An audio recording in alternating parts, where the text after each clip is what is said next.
तुम्ही भगवान भरोसे नावाचा चित्रपट बघितला आहे का? बघितला नसेल तर तो लवकर बघा. ऑक्टोबर 2023 मध्ये हा चित्रपट रिलीज झालेला होता. शिलादित्य बोरा यांनी हा चित्रपट दिग्दर्शित केलेला होता, तर सुधाकर नीलमणी यांनी या चित्रपटाची कथा लिहिलेली आहे. या चित्रपटाची एक झलक आपण बघूया, म्हणजे तुम्हाला या चित्रपटामध्ये नक्की इंटरेस्ट निर्माण होईल. किसी को ये पता है कि सूर्य ग्रहण क्या होता है, कैसे लगता है और क्यों लगता है? तुम्हें पता है? हाँ सर. और किसी को? सर, ये बहुत होनहार लड़का है सर. अच्छा, हाँ. यहाँ आओ, यहाँ आओ, यहाँ आओ. चलो तुम सबको बताओ सूर्य ग्रहण कैसे लगता है, बताओ. एक राक्षस था राहु केतु. जब समुद्र मंथन हुआ और उसमें से अमृत निकला, तो उस अमृत को सभी देवता आपस में ही बांटने लग गए. और ये बात जब राहु केतु को पता चली, तो भेष बदलकर देवताओं के बीच में घुस गया. और जैसे उसने अमृत को पिया, चांद भगवान और सूर्य भगवान ने उसका भेद खोल दिया. और फिर विष्णु भगवान ने उसका सर धड़ से अलग कर दिया. इसी कारण सूर्य ग्रहण पड़ता है. चलो तुम बताओ. सर, आकाश में चंद्रमा धरती का चक्कर लगाता है और धरती सूर्य का. ये गलत बोल रहा है सर. धरती सूर्य का चक्कर कैसे लगा सकती है?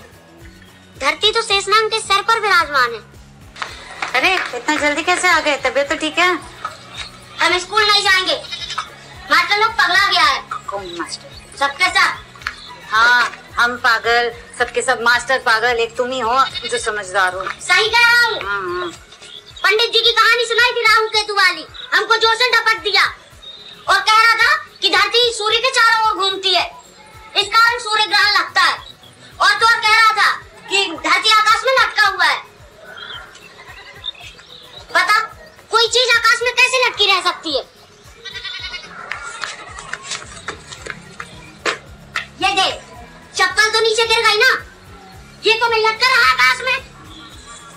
और वो उधर शेषनाग के माथे पर धरती विराजमान है. वो तो दिखा है, पर मास्टर जी गलत थोड़ी ना पढ़ाएंगे. पकलोर है सबके साथ, कुछ नहीं आता उनको. और हाँ, वो जो आज बड़का अफसर आया था ना, वो तो पूरा पागल था. बोल रहा था कि आदमी का जन्म बंदर से हुआ है. ये देखो, कोई अकल वाला आदमी ऐसे बात कर सकता है क्या? हा चित्रपट या दोन विद्यार्थ्यांच्या कहाणीपासून सुरू होतो. हे दोन विद्यार्थी सुरुवातीला गावातल्या एका पुजाऱ्याकडे शिक्षणासाठी जातात, शाळा शिकण्यासाठी जातात. हा पुजारी त्यांना वेगवेगळ्या धार्मिक कथा सांगत असतो. चंद्रग्रहण का लागतं, सूर्यग्रहण का लागतं, अशा अनेक कथा हा पुजारी त्यांना सांगत असतो. काही दिवसानंतर हे विद्यार्थी शाळेमध्ये जातात आणि शाळेमध्ये गेल्यानंतर पुजाऱ्याने जे सांगितलं होतं की सूर्यग्रहण आणि चंद्रग्रहण का लागतं, त्याच्या व्यतिरिक्त शाळेमध्ये काहीतरी वेगळं सांगितलं जातं. पुजारी सांगतो की ही पृथ्वी जी आहे ही शेषनागाच्या फण्यावरती उभी आहे. तर शाळेमध्ये गेल्यानंतर सांगितलं जातं की पृथ्वी ही सूर्याभोवती फिरत असते. आणि मग विद्यार्थ्यांच्या मनामध्ये प्रश्न निर्माण होतो की जर ती शेषनागाच्या फण्यावरती उभी आहे तर ती सूर्याभोवती कशी काय फिरू शकते, असे अनेक प्रश्न या दोन्ही विद्यार्थ्यांच्या मनामध्ये निर्माण होतात. एका बाजूला धर्म आणि दुसऱ्या बाजूला विज्ञान याची ज्यावेळेस टक्कर एखाद्याच्या बुद्धीवरती होते, त्यावेळेस नेमके काय परिणाम होतात या चित्रपटातून अतिशय मार्मिक पद्धतीने सांगण्याचं काम दिग्दर्शकांनी आणि ही जी कहाणी लिहिलेली आहे त्या लेखकाने सांगितलेली आहे. आणि त्याच्यामुळे हा जो चित्रपट आहे, हा चित्रपट आपण नक्की बघितला पाहिजे.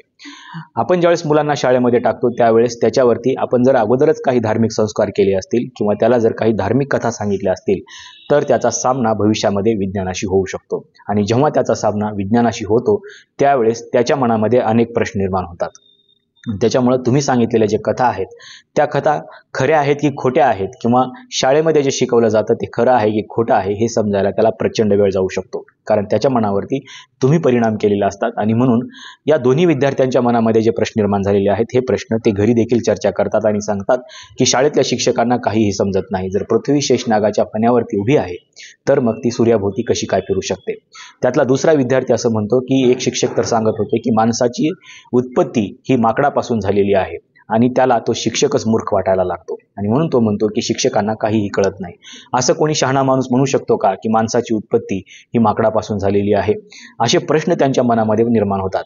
याबरोबरच ते जसजसे मोठे होत जातात तसतसं त्यांच्यावरती या देशातल्या सामाजिक आणि धार्मिक जे काही प्रश्न आहेत त्याचे परिणाम देखील त्यांच्या डोक्यावरती होत जातात. आणि म्हणून या सामाजिक आणि धार्मिक प्रश्नांचा सामना करत करत हे दोन विद्यार्थी कशा पद्धतीनं पुढे जातात याचाही उलगडा या कहाणीमध्ये करण्यात आलेला आहे. आणि मग नेमके या धार्मिक शिक्षणाचे परिणाम काय होतात हे देखील शेवटच्या टप्प्यामध्ये सांगण्याचं काम केलेलं आहे. हा चित्रपट आपण थिएटरला जाऊन बघितलेला नक्कीच नसेल, कारण इतके चांगले चित्रपट हे थिएटरला येतच नाहीत आणि त्याच्यामुळं एवढे चांगले चित्रपट हे तुम्हाला थिएटरला मिळणार नाहीत. परंतु UK आणि लंडनच्या आंतरराष्ट्रीय चित्रपट महोत्सवामध्ये मात्र हा भगवान भरोसे नावाचा चित्रपट दाखवला गेलेला आहे. अनेक आंतरराष्ट्रीय चित्रपट महोत्सवाचे पुरस्कार देखील या चित्रपटाला मिळालेले आहेत आणि UK आणि लंडन सारख्या आंतरराष्ट्रीय चित्रपट महोत्सवामध्ये देखील ह्या चित्रपटाने बाजी मारलेली आहे. आणि म्हणून हा चित्रपट तुम्ही एकदा नक्की बघा आणि हा चित्रपट बघितल्यानंतर हे सांगायला विसरू नका की हा चित्रपट तुम्हाला कसा वाटला. हा चित्रपट कुठे बघाल तर हा चित्रपट तुम्हाला